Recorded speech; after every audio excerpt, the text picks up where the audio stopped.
Vamos lá. Chegou o momento que a gente tanto temia. Brasil perde do Japão por 3-2. É a segunda vez que eu estou gravando esse vídeo. O primeiro deu um problema no áudio. Mas vamos lá, tentar fazer o mais parecido com a primeira versão possível. Eu separei algumas perguntas aqui que a gente vai respondendo e vamos começar. Resultado foi um vexame? Eu acho que existem duas opiniões sobre. A primeira não foi um vexame, o primeiro tempo do Brasil é bom, e como a gente estava com uma equipe reserva, com uma seleção de testes, acaba não sendo um vexame 100% por conta de ser uma seleção de testes e por ser uma derrota que estava, entre aspas, no cronograma. Tanto poderia ser uma derrota, poderia ser um empate, poderia ser uma vitória.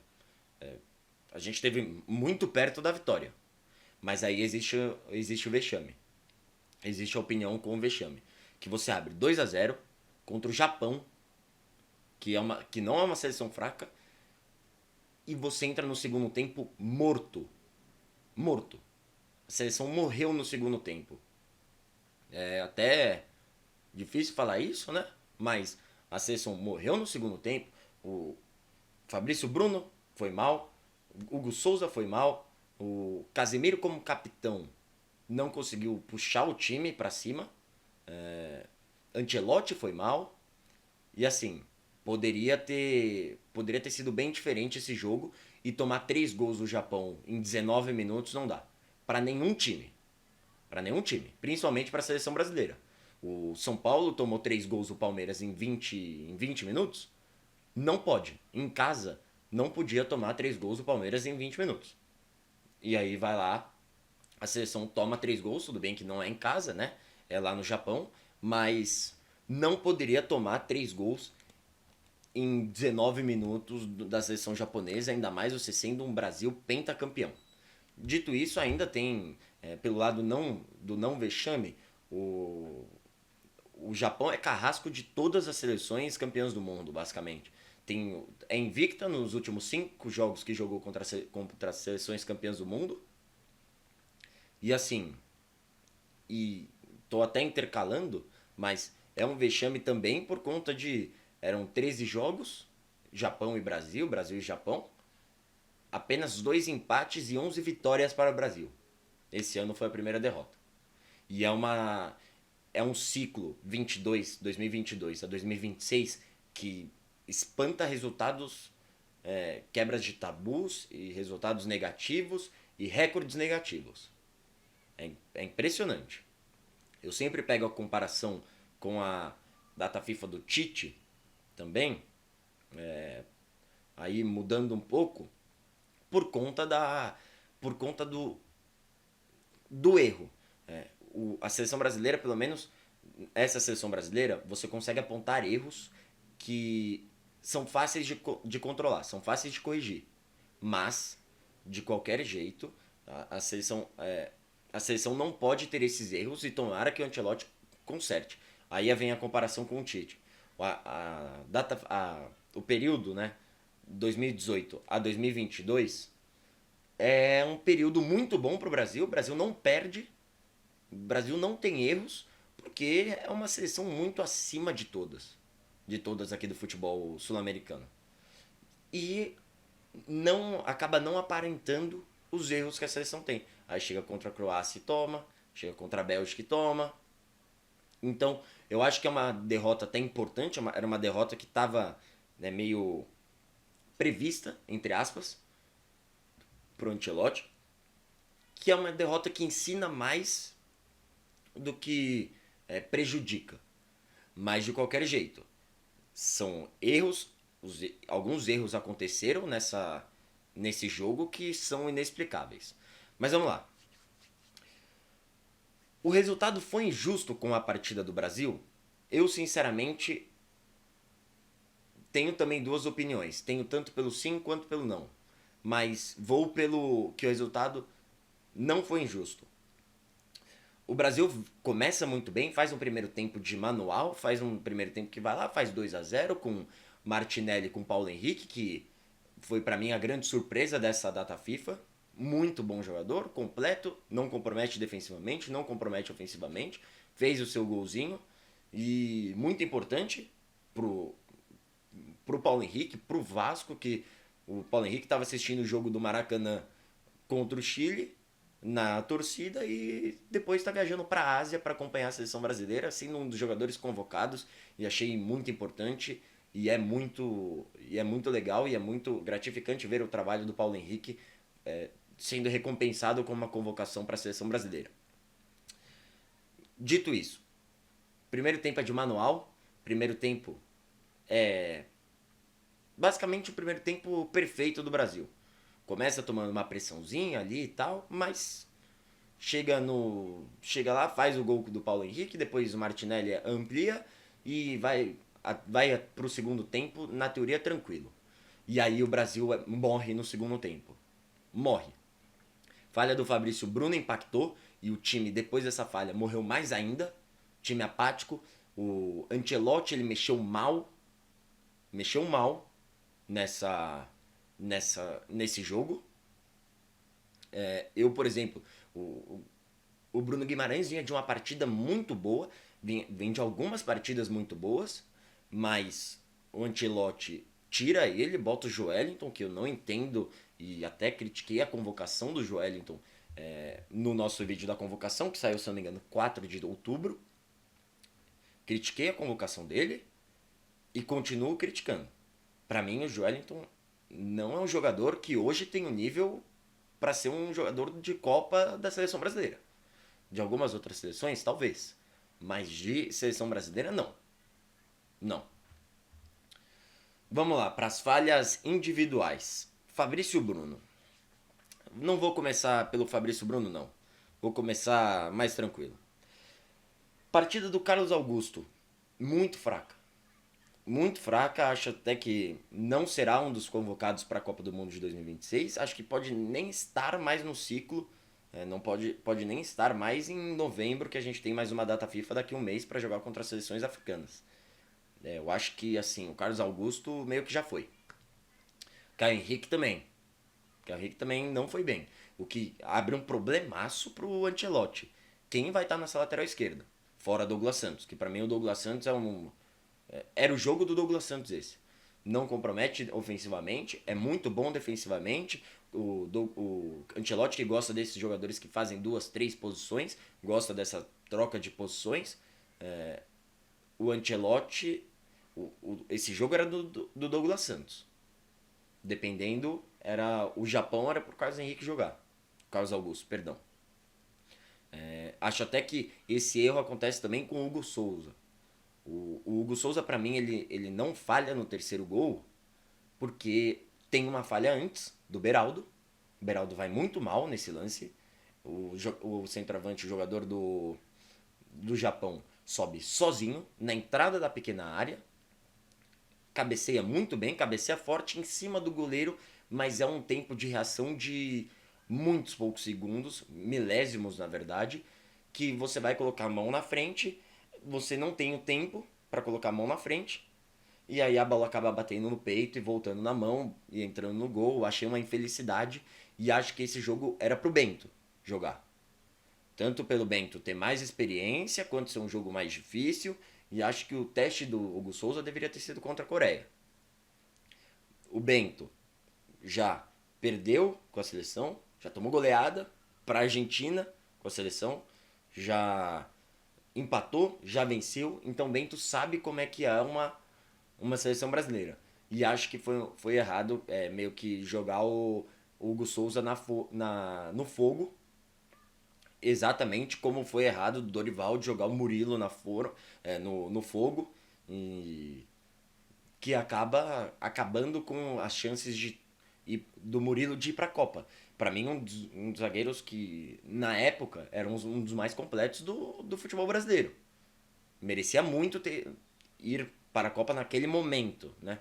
Aí vem o jogo da Argentina e aí realmente o nível abaixa muito e sentiu a falha, sentiu o jogo ruim que fez. E Guilherme Arana também, nem se fale. Dito isso, vamos para os dois maiores culpados, na minha visão, disso. Beraldo e Fabrício Bruno. O Beraldo não sobe contra um jogador japonês que não é alto. E, assim, o Beraldo não fez uma boa data FIFA. Não fez um bom jogo contra o Japão. Há duas datas FIFA atrás, eu acho. Talvez na última do Dorival, que perde contra a Argentina. Também não é uma boa aparição dele. E assim, eu acho que também existe outro problema aí. Cria um outro problema pro Ancelotti, que é como é que vai ser essa linha de defesa. Porque você vai lá, você pensa com o Marquinhos, Militão pela direita, e aí você tem Magalhães e o Alexandre é destro, né? O Ancelotti gosta de jogadores destros pela direita e canhotos pela esquerda, na zaga, né? De dupla de zaga. Então eu acho que você consegue achar ainda jogadores para fazer um teste daqui a um mês que tem mais data FIFA. Você consegue achar jogadores que sejam canhotos, zagueiros canhotos, que sejam bons para estarem dependendo numa Copa. Eu acho até que a convocação do Beraldo e do Fabrício Bruno também é equivocada e deveria ter procurado melhor. Você tem no Flamengo 2, 3 caras que estão comendo a bola. Danilo, Léo Ortiz, Léo Pereira. Jogadores que poderiam ser convocados. Léo Ortiz que pode ser volante, pode ser zagueiro. Danilo que pode ser lateral, pode ser zagueiro. Você tem jogadores que você pode buscar. Mas o Ancelotti acaba indo nos mesmos e no Fabrício Bruno, que eu tinha falado lá no vídeo da convocação, no Beraldo, que eu tinha falado no vídeo da convocação, e é fraco. Esse esquema defensivo ele ficou fraco. E acho até que as falhas do esquema defensivo inteiro repercutiram, caíram no Paulo Henrique, coisa que não merecia ter acontecido.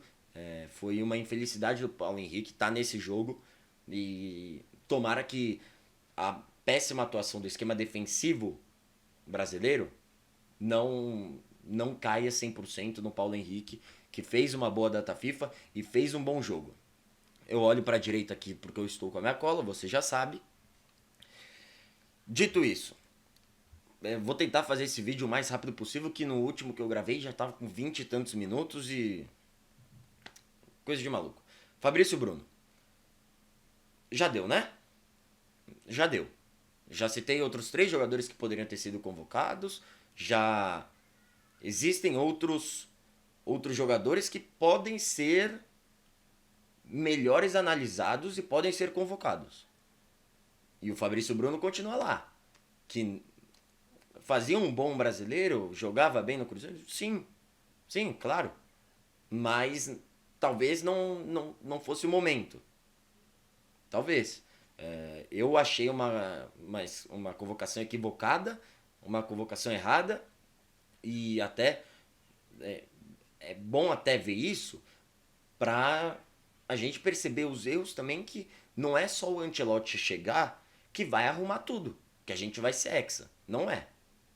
É um trabalho, é um processo, e aí aperfeiçoando as convocações, aperfeiçoando o estilo de jogo, aperfeiçoando as trocas no meio de jogo, aí a gente vai chegar a um nível de perfeição em eliminatórias e em Copa do Mundo, que aí o Tite teve, e buscar ser melhor do que o Tite em Copa do Mundo. Mas ver que o Ancelotti também não foi 100% nessa data FIFA. Acho até que foi bem abaixo. Vamos lá. As trocas, né? Entraram Joelinton, Matheus Cunha, Rodrigo, Caio Henrique, Estevão, Richarlison nesse jogo. Para mim, Estevão e Richarlison não jogaram. Richarlison ainda para mim continuar sendo convocado, continuar entrando no lugar do Igor Jesus. Cara, já deu. O Richarlison tem 3 gols nos últimos 12 jogos.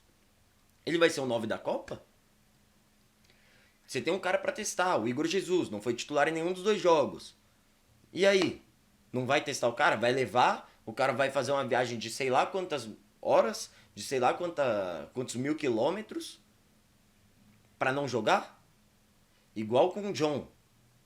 Acho que poderia ter sido testado também, em algum momento. Aí, Joelinton, pra mim, assim, essa é a pior troca do, desse jogo, que é a saída do Bruno Guimarães. O Bruno Guimarães era o melhor jogador do Brasil até aquele momento, até o momento que é substituído. Era o único jogador que estava se mantendo ali e achando bons passes, conseguindo controlar o jogo, e foi até uma surpresa para mim muito positiva. Eu que não confiava muito no Bruno Guimarães, muito interessante, muito legal ver ele mudando a minha ideia. E para mim, hoje, ele e o Casemiro são um dos jogadores, são dois jogadores essenciais na seleção e para mim já tem vaga garantida na Copa do Mundo e de titular. Acho que isso não deve ser surpresa para ninguém, né? Matheus Cunha, para mim também deveria ter começado de titular nesse jogo.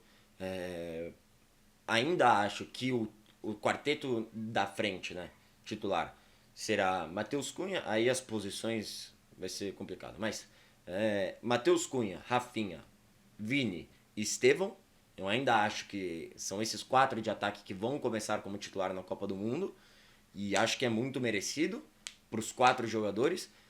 Acho só que poderia pensar em uma troca dependendo entre Vini, Rodrigo, alguma coisa assim, ou dependendo Rodrigo e Rafinha, porque o Rodrigo ele rende muito mais na seleção do que esses dois jogadores, do que o Vini, do que o Rafinha. O Vini fez gol agora contra a Coreia, legal, tal, mas não rende tanto quanto o Rodrigo. Rodrigo rende muito mais e na seleção ele é muito mais importante hoje do que Rafinha e do que Vini. Caio Henrique. Não foi mal, não foi bem. Entrou, já estava tudo desandado basicamente. Já estava 3-2. Acho que era uma troca que estava meio já programada. E tá, a gente vai testar esses jogadores, jogando com esses jogadores, é isso. Só que pra mim, de novo, talvez não fosse o melhor jogador para entrar nesse jogo, ou dependente até que saído de titular. Ele ou o Douglas Santos. Para mim esse jogo não era do Carlos Augusto, sinceramente. Estevão tomou amarelo, não fez um bom jogo, entrou também no final, já estava tudo acabado. A cagada já estava feita. E Richarlison também.